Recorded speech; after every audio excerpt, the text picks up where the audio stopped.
Greetings, everyone. Jonathan Bailey here from the site Plagiarism Today, which can be found at, well, you know the address, plagiarismtoday.com. Today, actually, I've been reading a pretty interesting story. It's sort of the continuation of an ongoing saga involving the very infamous book, Mein Kampf, by one Adolf Hitler. You've probably heard of it. If you even set foot in a history class, you know about its history and, you know, what it's about, so I won't bother elaborating. But there's a very understandable misconception that this book is banned in Germany. Germany has very, very strong laws against neo-Nazism and Holocaust denying and things like that for obvious reasons. The country's history, I think it speaks for itself in this area, and be understandable they'd be a little defensive on these issues. But the book Mein Kampf is not actually banned in Germany. Not banned in the way we would think of it as like free speech, First Amendment type thing.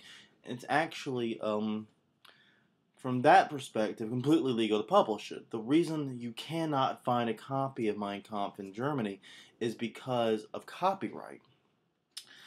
This part I'm not clear on. I'm not a historian. If anyone that's better with history and understands this can illuminate me, please comment form below. Let me know. But after World War II, the Allies, as part of the denazification of Germany, gave all the copyrights to that the Nazi Party held to the German state of Bavaria. Now, why Bavaria was chosen and not any of the other German states, I don't know. Or why it was given to a state at all, why it wasn't, just given to some committee or something else, I'm not clear on. But it was given to Bavaria, and Bavaria has used copyright to prevent publication of Mein Kampf in Germany. You can find it elsewhere, as Patrick O'Keefe found out when we were talking about a related story in the Copyright 2.0 show. You can buy new copies on Amazon if you wish, and then enjoy a lifetime of the absolute worst. You may also enjoy suggestions ever in Amazon history. Totally your prerogative. But you can buy copies in other countries, but in Germany it is strictly forbidden. They have not allowed its publication.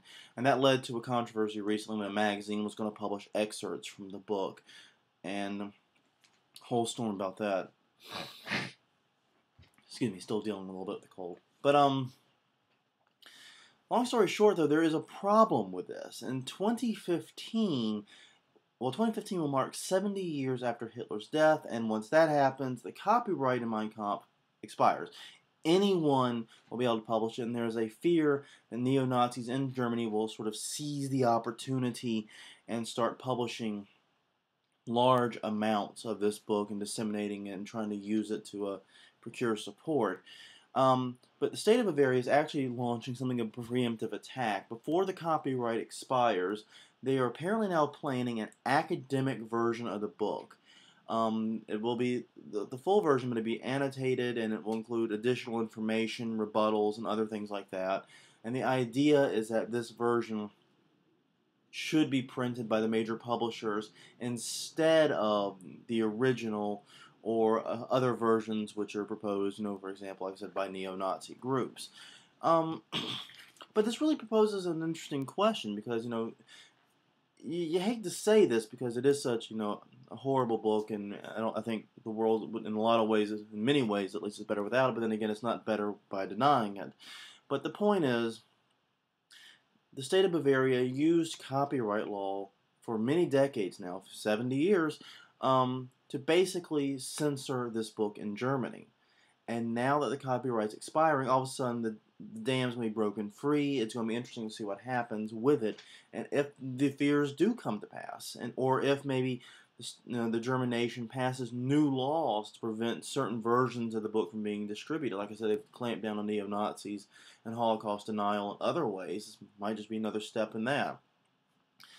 But I've got to say, though, of all the copyright stories that are fascinating to me, this one is definitely one of the higher ones. Just because of this, the cultural and historical significance of the book, but also the very bizarre twists and turns the copyright has taken and how it's been used. So, next 3 years, definitely, I'm going to be keeping an eye on Mein Kampf, how it's being used, and how the German state is preparing for it to lapse in the public domain, how Bavaria and the nation of Germany is preparing for that. It's going to be fascinating. I'd encourage you to keep an eye on it too. Definitely, there's a lot of significance behind this book, so it makes sense this is going to be a very contentious issue over the next few years. Something to watch, something to follow, and like I said, don't buy the book on Amazon. Seriously, that's just going to completely wreck your suggestions forever. On that note, though, this is Jonathan Bailey signing off.